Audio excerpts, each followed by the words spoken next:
Anda menyaksikan Breaking News Kompas TV, Saudara, bersama saya Glenys Oktania. Hari ini terdakwa Shane Lucas akan mendengarkan vonis dari Majelis Hakim dari Pengadilan Negeri Jakarta Selatan terkait dengan kasus penganiayaan David Ozora.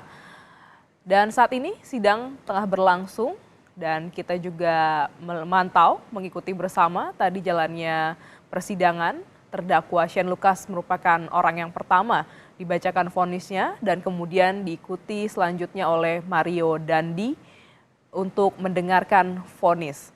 Putra ex pejabat pajak Mario Dandi hari ini menghadapi sidang vonis kasus penganiayaan Mario Dandi di Pengadilan Negeri Jakarta Selatan. Mario Dandi dituntut pidana penjara 12 tahun oleh jaksa penuntut umum.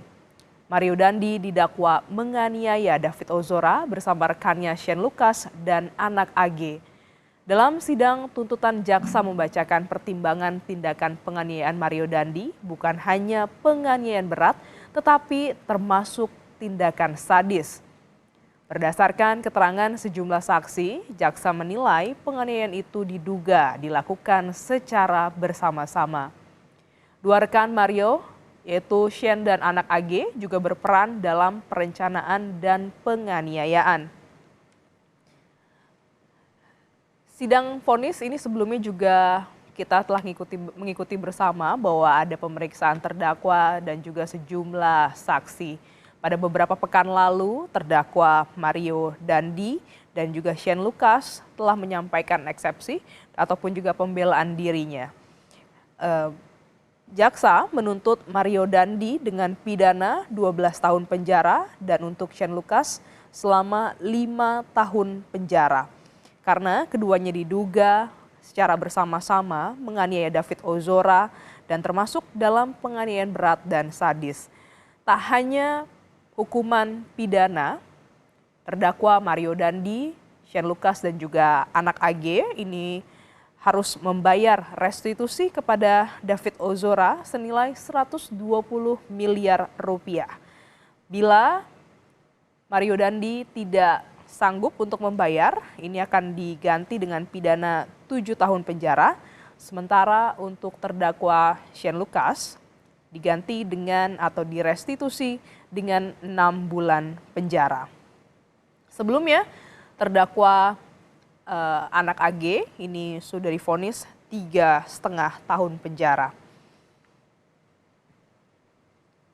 Sebelum sidang vonis, pembelaan juga dilakukan atau dibacakan di muka sidang oleh para terdakwa dan Mario Dandi sempat meminta maaf kepada keluarga David Ozora. Lebih lengkap kita sapa jurnalis Kompas TV, Tifal Solesa yang sudah bersiap di Pengadilan Negeri Jakarta Selatan. Tifal, persidangan sudah dimulai, poin-poin apa saja yang disampaikan oleh Majelis Hakim untuk awal persidangan ini?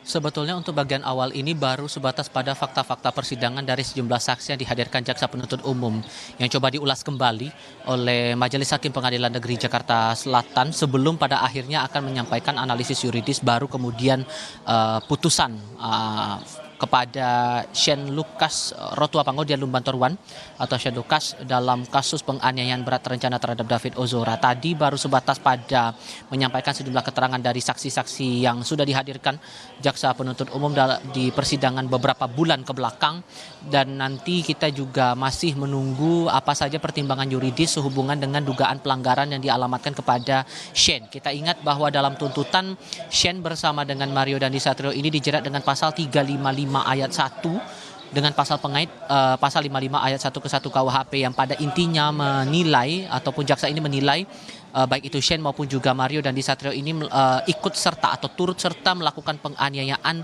dengan rencana terlebih dahulu hingga mengakibatkan korban dalam hal ini David Ozora mengalami luka berat. Sejauh mana kemudian analisis ini dipakai dalam pertimbangan majelis hakim untuk dakwaan primer, karena keduanya dikenakan dakwaan di pasal tersebut pada dakwaan primer, sementara di pasal alternatif itu menurut jaksa ini tidak dikenakan lagi, tidak perlu dianalisis lagi karena sudah dianggap terpenuhi begitu di mata jaksa penuntut umum. Sejauh mana kemudian ini dipertimbangkan atau mungkin akan berbeda pandangan antara majelis hakim dengan jaksa penuntut umum, ini yang menarik untuk dicermati. Karena kalau kita ingat lagi dalam nota tuntutan yang disampaikan jaksa penuntut umum kepada Shane Lucas Rotua Pangodian Lumbantor One, tadi sudah Anda jelaskan, Anda singgung juga tadi Glenis, bahwa pidana yang dijatuhkan atau tuntutan yang dijatuhkan kepada Shane ini dari jaksa penuntut umum 5 tahun penjara ditambah dengan beban restitusi 120 miliar rupiah lebih, tidak hanya untuk Shane tapi juga untuk pelaku lainnya, dalam hal ini Mario Dandi Satrio. Apabila tidak mampu membayar,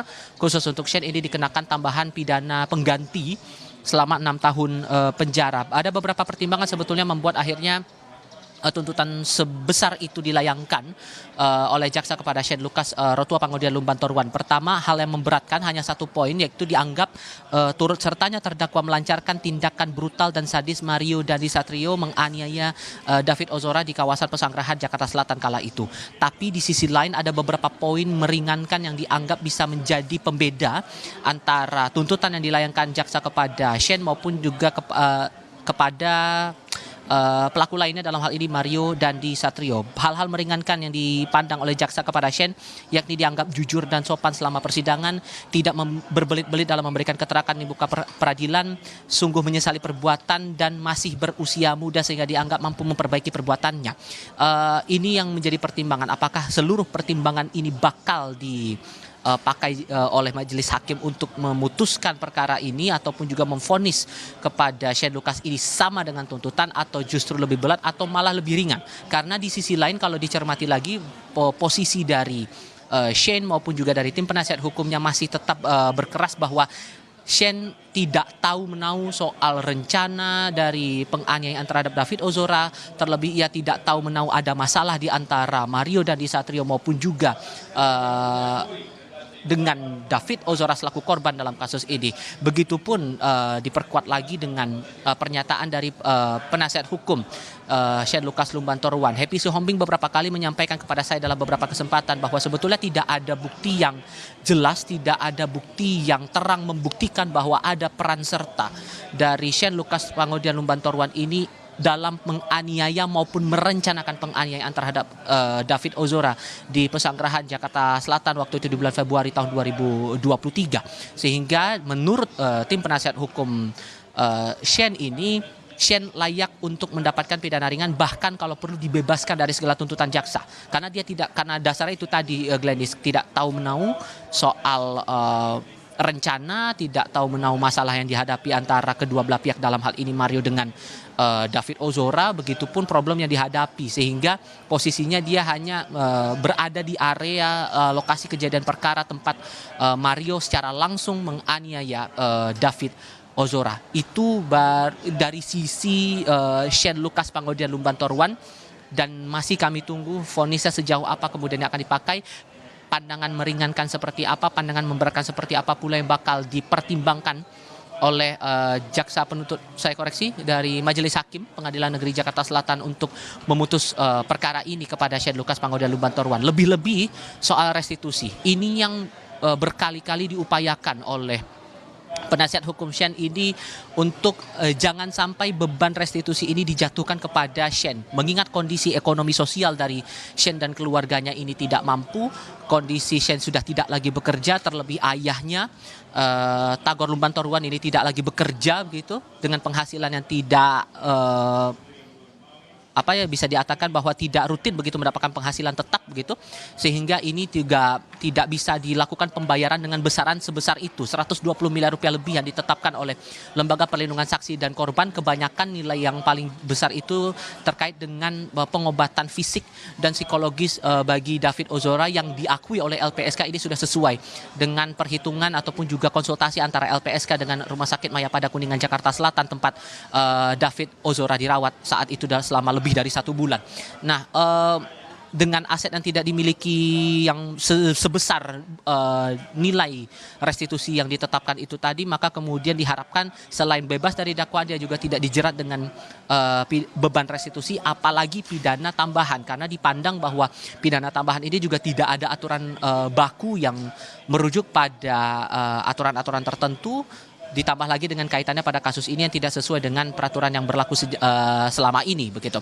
Itulah dari sisi Shane Lucas Pangaudian Lumbantorwan. Sementara nanti yang kita tunggu juga adalah vonis untuk David, saya koreksi, vonis untuk Mario Dandi Satrio. Posisinya di sini Mario, kalau kita melihat dari fakta persidangan kemudian dari pengakuannya juga begitu, ditambah lagi pernyataan tegas dari penasihat hukumnya bahwa betul untuk aspek penganiayaan ini sudah tidak bisa dielakkan lagi, namun yang disangkal oleh Mario Dandi Satrio dan tim penasihat hukumnya bahwa tidak ada maksud merencanakan.